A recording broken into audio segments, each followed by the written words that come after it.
तो मेरे प्यारे बच्चों, ये वीडियो मैं आपके लिए बना रहा हूँ और ये हाफ़ ईयरली एग्ज़ाम जो होते हैं आपके मिड टर्म मध्यावधि परीक्षा मतलब हाफ़ ईयरली एग्ज़ाम उसका 2021-22 का ये सैम्पल पेपर है और क्लास 7th का है। तो आपको कुछ इस प्रकार से क्वेश्चन पेपर आता है। इस वीडियो में आपको यही बताऊंगा और इस क्वेश्चन पेपर को अगर आप समझ लेंगे तो इस बार की जो हाफ़ ईयरली एग्ज़ाम है आपका वो बहुत अच्छा होने वाला है। तो चलिए समझते हैं इस पूरे क्वेश्चन पेपर को, क्योंकि क्वेश्चन पेपर ही मेन चीज़ होती है। और आपको ये अच्छे से समझ में आ जाता है तो आप पूरे के पूरे मार्क्स ले सकते हो। ये 40 मार्क्स का है, लेकिन इस बार 60 मार्क्स का आ रहा है आप सबको। तो 2.5 हार्स जो समय रहता है, मतलब हो रहा कहते हैं घंटे को, द्वयम हो गया 2, तो आपको सार्ध द्वयम हो रहा मतलब 2.5 घंटे का ये एग्ज़ाम रहेगा। ठीक है, यहाँ लिखा है निर्देशा, मतलब सभी प्रश्नों के उत्तर संस्कृत भाषा में ही लिखने। उत्तर जो है वो आपने इसी कॉपी पे ही लिखने। यहाँ कुछ अलग लिखा हुआ है, लेखने स्वच्छता स्पष्टता से, तो लिखने में एकदम सफाई होनी चाहिए। ठीक है, कुछ भी गलत नहीं लिखना। कहने का मतलब ये है कि जो स्पेलिंग लिखा हुआ है वैसा ही स्पेलिंग लिखना है, अपने से कुछ ऊट पटांग नहीं लिखना, सही लिखना है। ठीक, आपने अगर चैनल सब्सक्राइब नहीं किया, चैनल सब्सक्राइब कर लो मेरा। और इस चैनल पे आपको आपके सभी लेसन्स के क्वेश्चन आंसर्स और सभी लेसन्स को समझाने वाली वीडियोस भी अवेलेबल हैं, और भी आप संस्कृत सीखने लायक वीडियो को भी आप इसमें देख सकते हो। तो चलिए शुरू करते हैं। सेक्शन ए जो है, इसको खंड का कहते हैं। इसमें क्या है, आपको एक अपठित अवबोधनम आएगा, अनसीन रीडिंग कम्प्रिहेंशन कहते हैं। 5 मार्क्स का रहता है और हाफ ईयरली में केवल 10 मार्क्स का भी आता है। होता इतना ही है, ज़्यादा बड़ा नहीं होता। तो लिखा है, नीचे लिखे अपठित गद्यांश को पढ़ करके प्रदत्त प्रश्नानाम उत्तरानी, दिए हुए प्रश्नों के उत्तर पूर्ण वाक्य न लिखत, पूर्ण वाक्य न उत्तरत हैं। ये वन वर्ड आंसर नहीं है। ठीक है, तो लिखा है पुरा छात्राः गुरुकुलम गत्वा, पुरानी बात है, छात्र गुरुकुल जा कर के विद्याम प्राप्नुवन्ति स्म, विद्या प्राप्त करते थे। स्मा का अर्थ होता था। ठीक है, गुरुकुले गुरु शिष्य परंपरा, गुरुकुल में गुरु शिष्य परंपरा प्रचलिता आसीत, पॉपुलर थी। आसीत का मतलब भी होता था। आचार्य स्वशिष्येषु, आचार्य अपने शिष्यों में पुत्रवत स्निह्यति स्म, पुत्रों के समान प्रेम रखता था। आचार्य कदापि स्वज्ञानस्य व्यापारम न करोत्, आचार्य जो है कभी भी अपने ज्ञान का व्यापार नहीं करता था। गुरुदक्षिणा रूपेण आचार्य केवलम इदम एव वांछति स्म, मत तस्य शिष्य स्वज्ञानस्य सुप्रयोगम एव कुर्यात्। गुरुदक्षिणा के रूप में आचार्य केवलम यही चाहता था कि उसका जो शिष्य है अपने ज्ञान का प्रयोग जो है सुप्रयोग करे, अच्छा प्रयोग करे। शिष्य आचार्य से सम्मानम कुर्वन्ति, शिष्य आचार्य का सम्मान करता था। छात्र आचार्य न कथिते मार्गे व चलन्ति, छात्र जो हैं आचार्य के द्वारा कहे हुए मार्ग में ही चलते थे। स्म धन्य एतादृशी गुरुपरा, धन्य है ऐसी गुरु परंपरा। देखो अब यहाँ प्रश्न है, छात्रा कुत्र गत्वा विद्यां प्राप्नुवन्ति स्म, छात्र कहाँ जा कर के विद्या प्राप्त करते थे, ये पहला क्वेश्चन है। अब आपने मिलाने हैं, ये शब्द कहाँ पर आ रहे हैं, छात्रा गत्वा विद्यां प्राप्नुवन्ति स्म, किस लाइन में आ रहे हैं, वो लाइन ही इसका उत्तर होगी। ठीक है, आप मिलाइए इसको ज़रा। कहाँ है, छात्रा कुत्र गत्वा विद्यां प्राप्नुवन्ति स्म, ये लिखा है। छात्रा गुरुकुलम गत्वा विद्यां प्राप्नुवन्ति स्म, हूबहू छात्रा यहाँ भी लिखा है, यहाँ भी लिखा है। गत्वा यहाँ भी लिखा है, यहाँ भी लिखा है। विद्याम यहाँ भी लिखा है, यहाँ भी लिखा है। प्राप्नुवन्ति यहाँ भी लिखा है, स्मा भी यहाँ लिखा है। तो आपको यहाँ मिल गया, तो यही उत्तर है। आपको बाकी वाला कहीं देखने की कोई ज़रूरत नहीं है, बस यही आपका आंसर है। 1 मार्क्स का रहेगा तो पूरा 1 का 1 मार्क्स आ जाएगा। ठीक है, अगर आप साथ में पूरा भी लिख देते हैं तो कुछ गलत नहीं होगा, 1 मार्क्स कट जाएगा, लेकिन आपका पूरा आंसर आ जाएगा। लिखना जरूर है। का शिष्येषु पुत्रवत स्निह्यति स्म, तो लिखा है आचार्य स्वशिष्येषु पुत्रवत स्निह्यति स्म, ये यहाँ से लेके यहाँ तक उत्तर है। गुरु शिष्य परंपरा कुत्र प्रचलिता आसीत। ठीक, ये कहाँ लिखा हुआ है, ये लिखा है गुरुकुले गुरु शिष्य परंपरा प्रचलिता आसीत। गुरुदक्षिणा रूपेण गुरु किम वांछति स्म, गुरुदक्षिणा रूपेण लिखा है, गुरुदक्षिणा रूपेण आचार्य केवलम इदम एव वांछति स्म, यहाँ से लेके आपको यहाँ तक लिखना है। ठीक, ये इसका उत्तर आ गया। आकरोत इति पदे किम वचनम, आकरोत में कौन सा वचन है, तो आपको क्री धातु अगर आपने पढ़ा है, क्री धातु उसका लंग लकार है ना, कौन सा लकार, लंग लकार, प्रथम पुरुष एक वचन। तो यहाँ वचनम भी पूछा हुआ है आपसे, तो आपको लट लिट लंग लोट और विधिलिंग लकार, ये या 5 लकार जो हैं वो हमेशा याद रखने होते हैं। अब उसके बाद आपको एक पैसेज आएगा। पैसेज कुछ इस तरह का होता है। अगर मैं थोड़ा जल्दी बोल रहा हूँ तो आप स्लो मोशन में भी इसको सुन सकते हो, और अपनी स्क्रीन पे ऐसे जूम करके आप अच्छे से पूरा इसको देख भी सकते हो। ये HD है, आप एकदम साफ दिखेगा, ठीक है। लिखा है चित्रवर्णने, चित्रवर्णन में मंजूषाया सहायतया वाक्यानि पूरयति। ये मंजूषा है और इसकी सहायता से आपने वाक्य पूरे करना है। ये पिक्चर आपको आती है, ये 6 से आने लग जाती है, 7, 8, 9, 10 सभी क्लासेस में पिक्चर आती है, ठीक है। तो पिक्चर को डिस्क्राइब करना आपको आना चाहिए। इसका एक रूल है, सबसे पहले आप पिक्चर देखो और उसके ऊपर हिंदी में वाक्य बनाओ। तो कैसे बनेंगे आप देख रहे होंगे। इस पिक्चर में किसी बगीचे का चित्र है, तो बगीचा है ना, गार्डन है, तो आपको पता होना चाहिए बगीचे को क्या कहते हैं, उद्यानम कहते हैं संस्कृत में, है ना।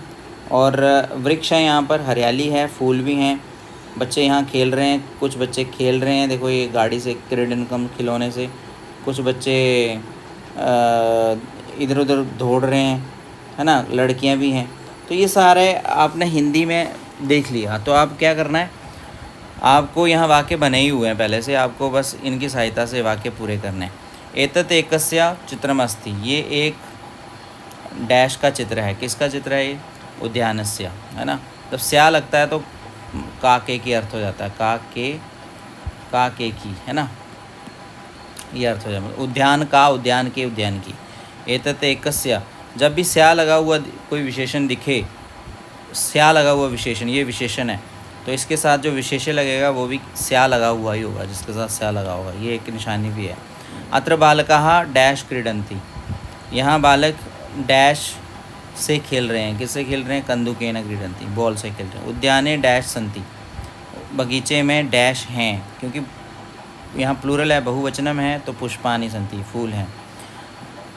नहीं, यहाँ वृक्षा आएगा, क्या आएगा, वृक्षा सन्ति। अब पुष्पानि यहाँ भी लिख सकते हो, लेकिन यहाँ फिर विकसंती है तो खिलते हैं, फूल खिलते हैं, तो पेड़ नहीं आएगा ना, यहाँ पेड़ नहीं खिलते ना। उद्यान से डैश आनंदप्रदम अस्ति, उद्यान से वातावरणम आनंदप्रदम अस्ति।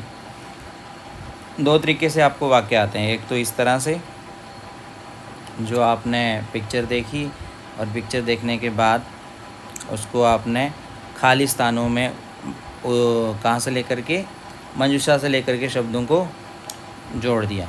लेकिन कई बार आपको ये मंजूषा आई होती है और नीचे खाली डैश वाले वाक्य नहीं आए होते, वाक्य आपको खुद लिखने होते हैं, तो उसके लिए आपको अभ्यास करना है।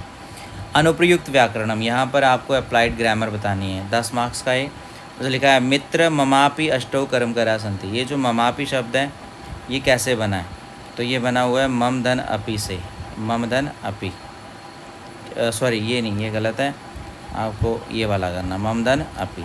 तो यहाँ ममापि हो गया, मतलब दीर्घ संधि हो गई। अब उसी तरह से कस्य इदम, कस्य इदम, कस्य इदम, ये आगे कस्य इदम, ठीक। उस वेदाध्ययनम, वेदन अध्ययनम। उसे ध्वजारोहणम, ध्वजदन आरोहणम।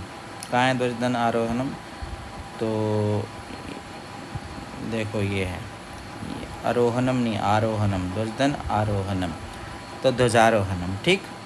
तो ये कुछ व्याकरण है, व्याकरण के क्वेश्चन आपकी बुक में रहते हैं, उनमें से आप अच्छे से देखो, तो वहीं से आती है सारी व्याकरण, और बाहर से भी कई बार आ जाती है। आप दूसरा क्वेश्चन पेपर है उसको भी अच्छे से देख सकते हो। 2-3 क्वेश्चन पेपर मैंने हाफ ईयरली के डाल रखे हैं, अब उनको देखिए और अच्छे से प्रैक्टिस हो जाएगी आपकी। अब PT1 का भी देख लोगे तो उससे भी प्रैक्टिस होने वाली है। तो उचित शब्द रूपम लिखा था, बालिका डैश खेलती, बालिका खेल रही है, कहाँ खेल रही है, बगीचे में, तो उद्यान होगा। जब भी मैं आपको चाहिए किसी शब्द में, तो उसके संस्कृत में उस शब्द के ऊपर ए जरूर लगा होता है, ठीक है। इसका अर्थ हो गया बगीचे में। आय लगा होता है जब, तो केली हो जाता है। अम लगा होता है जब, तो को हो जाता है। डैश पत्राणी संति, पतंती, सॉरी, वृक्षाद पत्राणी पतंती, ठीक है, वृक्ष से पत्र गिर रहे हैं।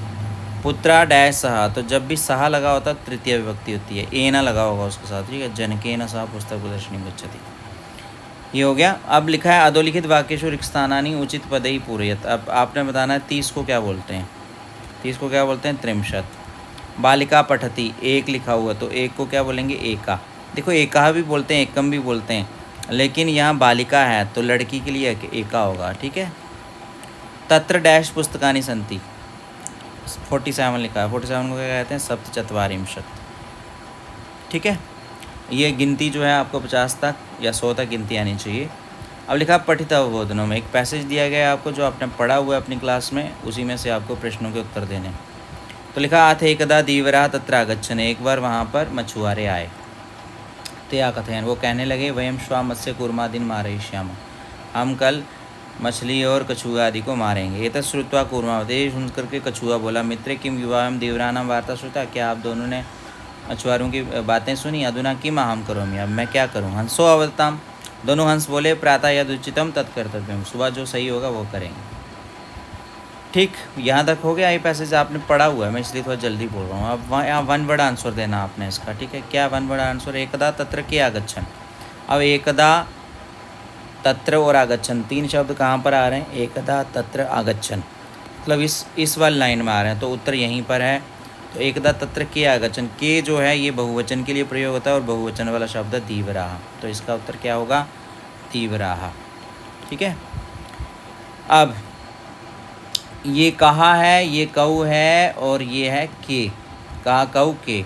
अगर हम यहाँ धीवराः लिखें, यहाँ धीवरऊ लिखें और यहाँ क्या लिखें? धीवराः,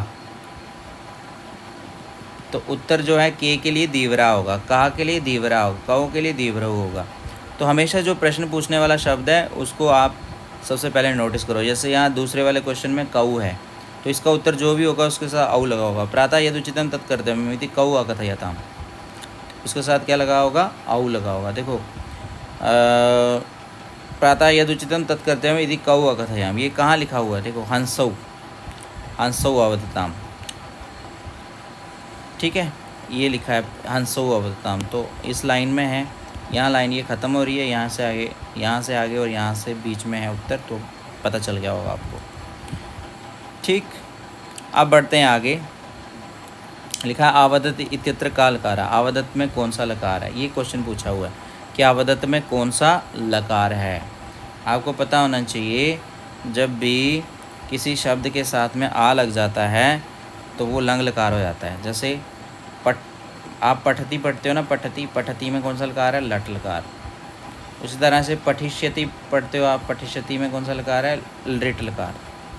उसी तरह से आपठत हो जाता है, आपठत, तो इसमें कौन सा लकार है? लंग लकार। तो आ गया यहाँ पर, यहाँ पठ था, यहाँ पठी है, लेकिन यहाँ आ गया पहले, तो आपठत हो गया, तो लंग लकार हो गया, ठीक है। इसके बाद जो बाद वाला प्रश्न है वो है पूर्ण वाक्य न उत्तर। तो यहाँ आपने फुल सेंटेंस आंसर देना। कूर्मा किम आवदत, कछुआ क्या बोला? तो क्या बोला कछुआ? तो कूर्मा आवदत, यहाँ से शुरू करना आपने। कूर्मा आवदत मित्रे किम युवाभ्याम धीवराणां वार्ता श्रुता अधुना किम अहम करोमि, यहाँ तक उसने कहा, ठीक है। तो ये आपने यहाँ तक उत्तर लिखना बस। पूर्ण वाक्य न उत्तर भी आ गया होगा अब आपको। अब बढ़ते हैं हम आगे और जानते हैं नेक्स्ट प्रश्न। तो नेक्स्ट है प्रश्न संख्या 7। तो प्रश्न संख्या 7 में बच्चों आपको पद्यांश आएगा एक, ये पढ़ करके आपने तदाधारित प्रश्नों के उत्तर लिखने हैं। पृथिव्याम त्रीणि रत्नानि जलमन्नम सुभाषितम, बहुत आसान है जो आपने पढ़ा हुआ है। इसी में लिखा है पृथिव्याम कति रत्नानि सन्ति, कितने रत्न हैं? तो त्रीणि, ये आप बिना देखे भी बता सकते हो। मूढ़े केशु रत्न संज्ञा विधीयते, तो केशु है ना, तो उत्तर जो भी है उसमें शु लगा होगा। पाषाण खंडेशु। मूढ़े ही रत्न संज्ञा विधीयते क्रियापदम लिखत हो, तो यहाँ विधीयते जो है वो क्रिया है। कई पाषाण खंडेशु रत्न संज्ञा विधीयते, कई लिखा है, कई, तो उत्तर जो भी होगा उसके साथ ऐ लगा होगा, तो मूढ़े ही।